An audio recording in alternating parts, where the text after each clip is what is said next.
talk about beautiful but not expensive is HTC's VIVE Flow. It's a gorgeous headset, and I hope those of you who are getting a chance to see it in the Tech Hub or get it as one of the gifts, I'll show you one in a moment. Epic Games has committed $2 billion. It joins tens of billions of dollars going into the metaverse development. And then I went down to Florida to visit the headquarters of Magic Leap to try these extraordinary Magic Leap 2s. How many folks have had a chance to try Magic Leap 2 in the Tech Hub? How is it? Awesome? Amazing? We're going to hear, come on, let's hear it for Magic Leap 2.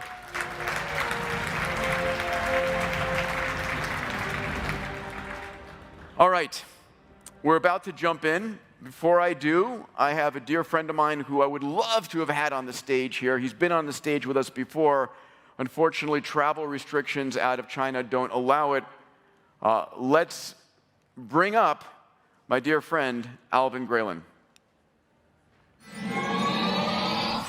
Hi, everybody. This is Alvin Graylin. I'm the HTC China president, and it's great to be back at Abundance360 again. Sorry, I can't be there in person, unfortunately, because of travel restrictions, but Peter asked me to share with you my predictions for the next decade in terms of what's going to be happening in the metaverse. So first thing is, I think 3D content is really the core of what the metaverse is. We're moving from a 2D based screen and 2D-based content internet today to the metaverse, a spatial way of representing content and a spatial way of interacting with that content. XR device revenues is going to exceed the combination of phone and PC revenues because going forward, most of our day will be spent with a device on our head, and that device will allow us to have AR capabilities and VR capabilities selectively based on your needs. The amount of time that we spent our wake time that we spent in the metaverse will probably exceed the amount of time that we spent in the physical world. Right now in screen time today, we're spending somewhere between 10 to 11 hours on average looking at a 2D screen. Now we actually will have a device on our head that will allow us to look at the real world and then augment that world with content, with information that makes it richer, makes us smarter. But if you think about what's going to happen in the next 20 years with the metaverse, there's probably going to be more billionaires made with the metaverse because it's not just going to be a new medium for us. It actually will become a completely new world for us to inhabit. I feel like China is going to probably be the first country globally to be able to adopt a fully metaverse experience. And the reason I say that is because the regulatory structure in China will allow them to very quickly set those structures and enforce those structures.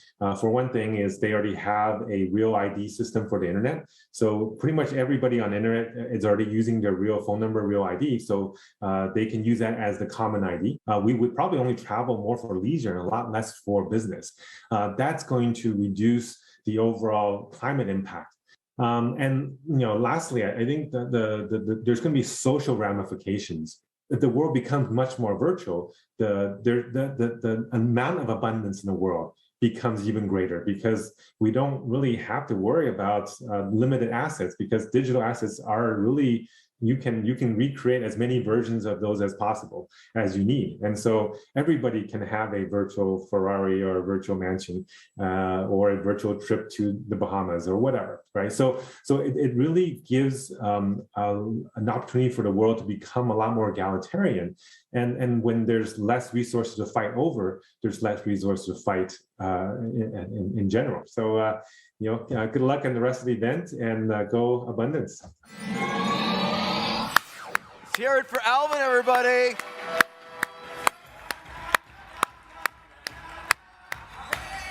I love his thinking, his mindset, and I also love his products. So this happens to be the HTC VIVE Flow, and it's a beautiful and very fashionable product. So I just wanted to demo it for you.